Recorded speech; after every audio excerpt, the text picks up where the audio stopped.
北京世界妇女大会召开30周年之际，中国再次主办全球妇女峰会。他表示，这彰显了中国对妇女发展的高度重视。It's incredibly timely. It is more than just about women. It is about how communities and countries can accelerate and grow. 他说，中国以实际行动为全球性别平等树立典范。China matters greatly in terms of moving the global percentage points in gender equality. 当下，世界需要以更大的决心与智慧应对妇女事业面临的挑战。他说，中国始终在行动。We have seen an increase in the investment in South-South by China around knowledge and innovation, grassroots support to fold in a focus on gender equality and women's empowerment. 联合国妇女署亚太区域主任克莉丝汀·阿拉布接受高端访谈独家专访，敬请收看。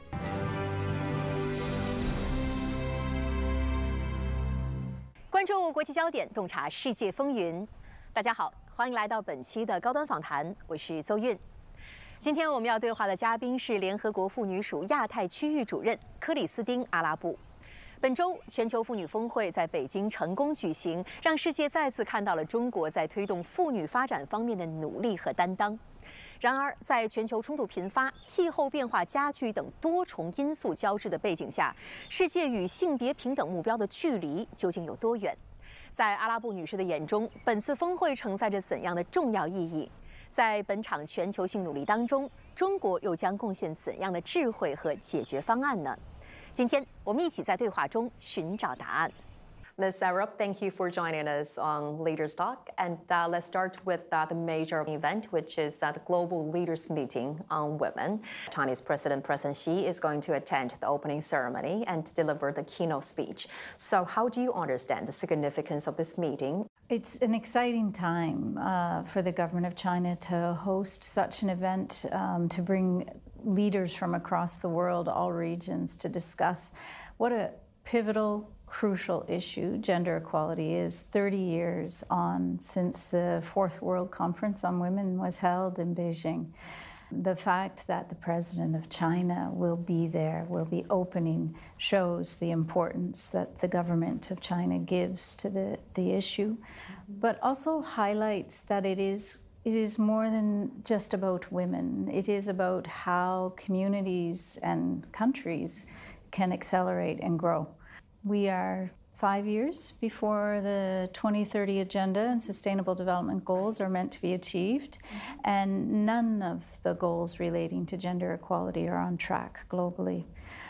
So for the government of China to hold an event for global leaders to discuss what's worked, to share what's worked, and then to learn from each other on how to tackle the gaps, it's incredibly timely and also very exciting to be here for me personally. 5年前，习近平主席倡议在2025年召开全球妇女峰会。金秋时节，这场峰会如约而至。10月13日上午，习主席在北京出席峰会开幕式，并发表主旨讲话。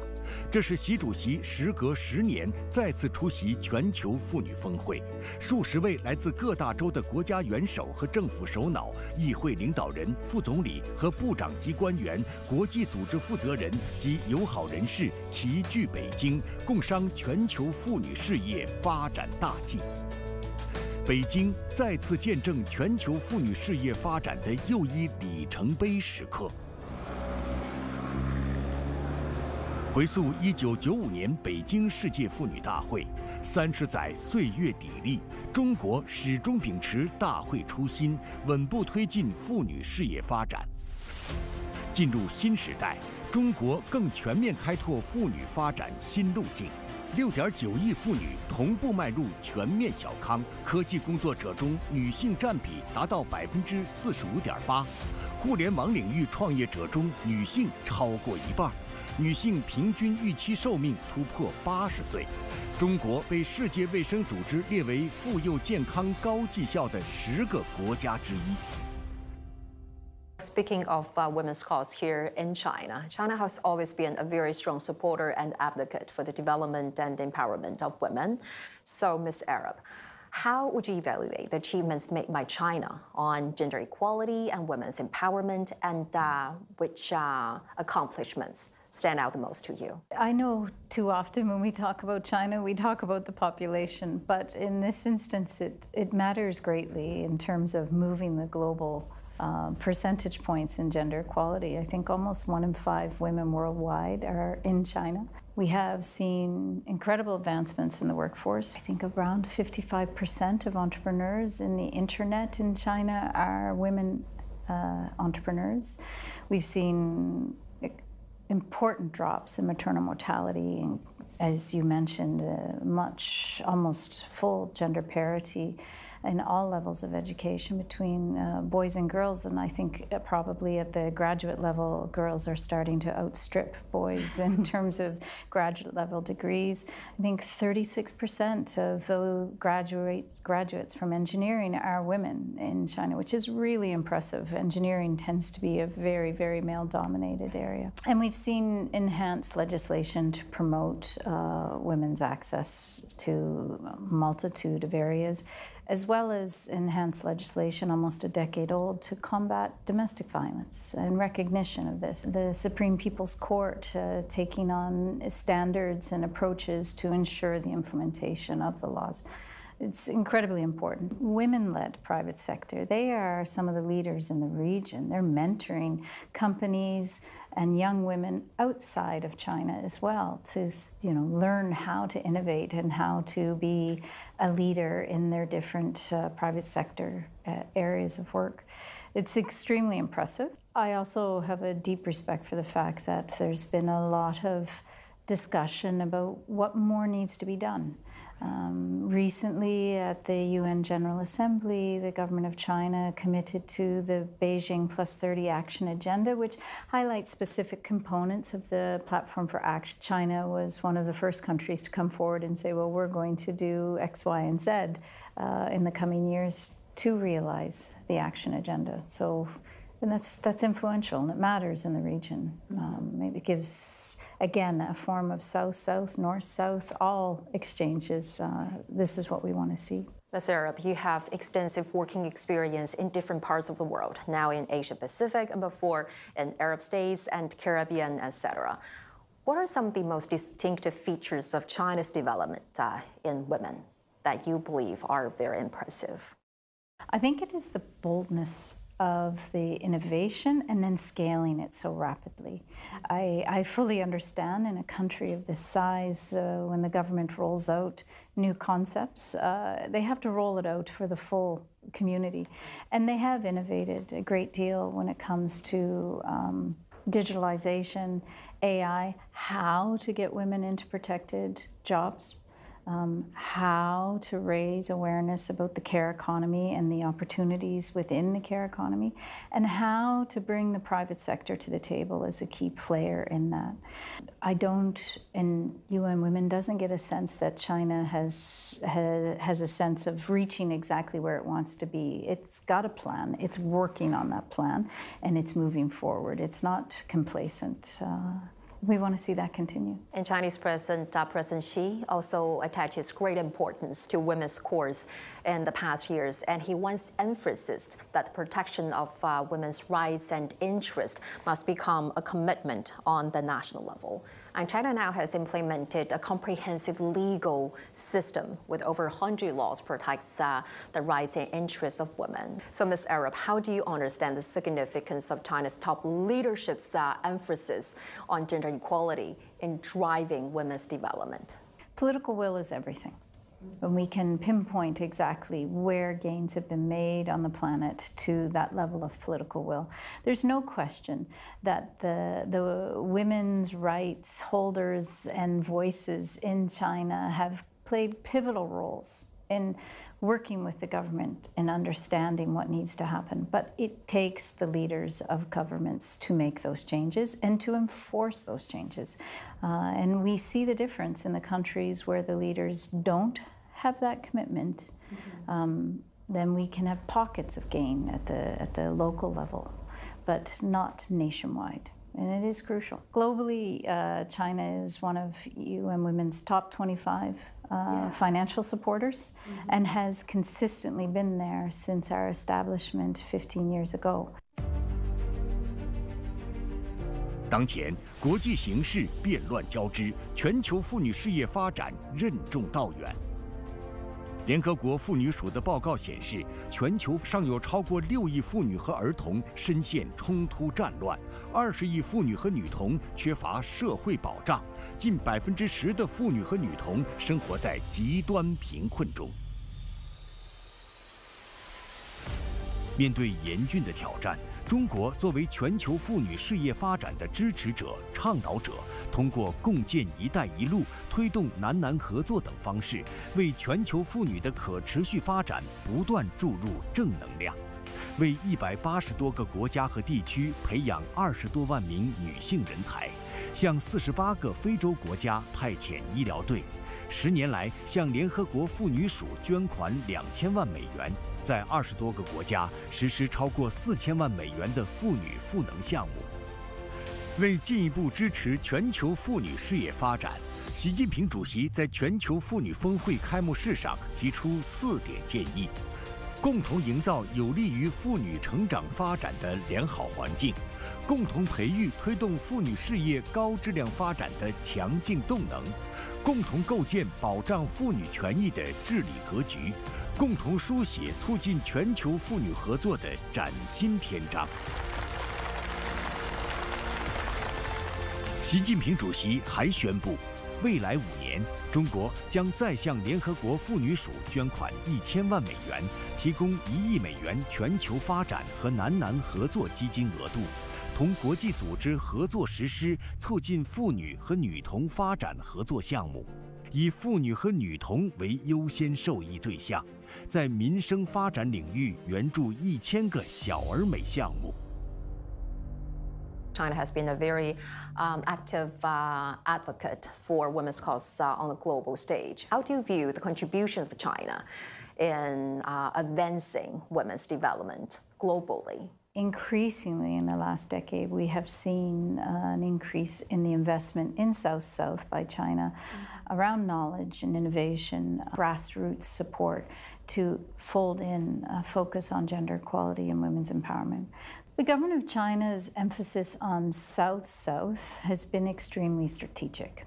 I think that China's emphasis on South-South partnership, its emphasis on sharing what has worked and talking about what isn't working, it's important because of the fact that it is one of the leading global partners for most countries.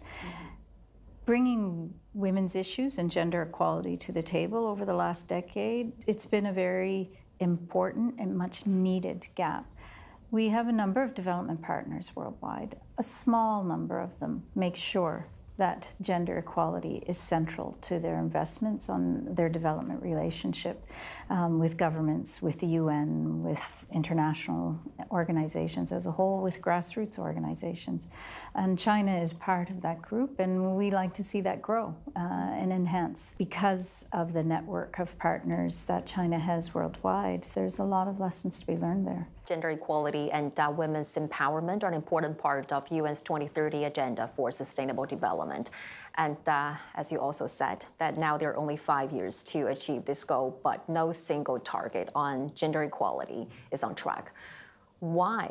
What are the major hurdles to achieve this goal? We see through the national reports of all the governments of the world, 30 years on, they're still achieving and there's still gains. But over 24% of the governments who submitted reports reported facing backlash to the agenda. So if you look at where we've progressed, as I said, we have improved legislation on preventing legal discrimination against women. We have significantly improved legislation in many countries on tackling violence against women and girls and the provision of services. We have really improved parity of education at all levels. China, of course, has done this better than most, including within STEM, which is crucial. But the systems that we live through, the systems we all experience, be it at the community level, in school, or once we get into jobs, they discriminate, default discriminate. They will embed assumptions. They will embed stereotypes when it comes to mobilizing more women in the workforce in any region of the world. The systems make assumptions about the types of jobs that are appropriate for women or that women would like, as opposed to what the market is offering in my community, and therefore ensuring that myself and my brother have equal access to those education opportunities and job opportunities. And where you see a serious game changer in poverty reduction is when governments have taken that gender lens very seriously. You have once noted, and I quote here, that there's a perception that while women can help when it comes to education and healthcare, but on serious issues, in quotation marks, we need a man because they have the strength. And changing those perceptions is crucial. Yes. What could be the steps, Ms. Arab, to change and to correct such narratives? Education, both formal and informal. Often our assumptions are not grounded in statistics. They are grounded in what we see every day. And that's why the role of women in leadership in all its forms, teachers, principals, the head of the hospital, the head of the school board, it doesn't matter.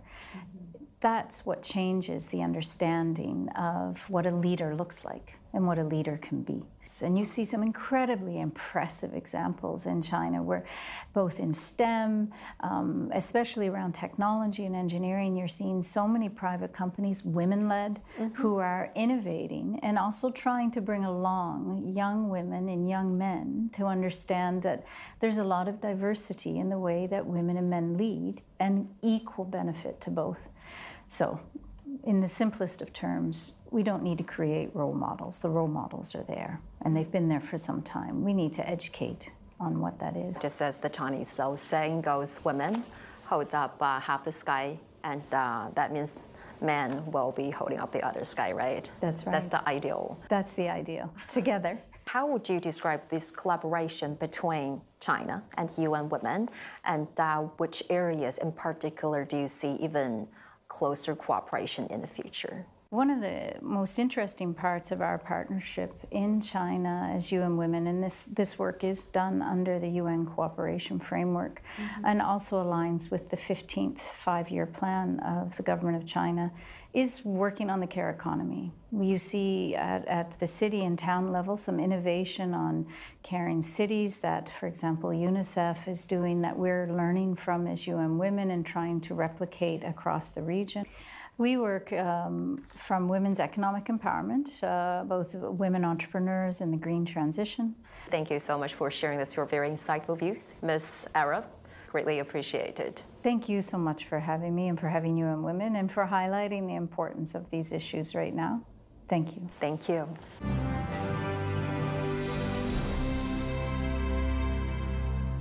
在本次专访当中，阿拉布女士充分肯定了中国在推动妇女全面发展方面的卓越成就。她认为中国的政治意愿和持续投入为全球妇女事业注入了强劲动力。在此次妇女峰会期间呢，我们还专访了多位来华出席峰会的国家元首和首脑，他们高度赞赏习近平主席为加速妇女全面发展新进程提出的4点建议，以及中国妇女事业的发展为全球树立了典范。让我们一起来听一听他们是怎么说的。Presidency was very sincere in what he said and very strong in his commitments. So I think that's very useful and very significant at this moment. And it sends a very clear and strong message to the rest of the world.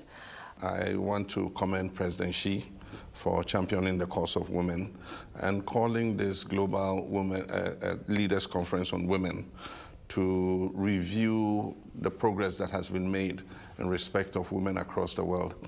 President Xi gave the keynote, and so I think that he prepared the grounds for the discussions that took place. To hear the President of the People's Republic of China recommit, and not only recommit in words, but recommit resources to ensuring gender equality across the world. The call for heads of states and governments to take on that responsibility and really put words into action and put resources where it is required is what really stuck with me. President Xi Jinping putting out not just a bold statement, but bold commitments to gender equality. Having a male president of a superpower like China stand up and say this is an agenda that matters to us, and we need to rejuvenate the agenda we agreed on 30 years ago and come together around gender equality in general, women in leadership, and women's rights. And I think it's very timely and important.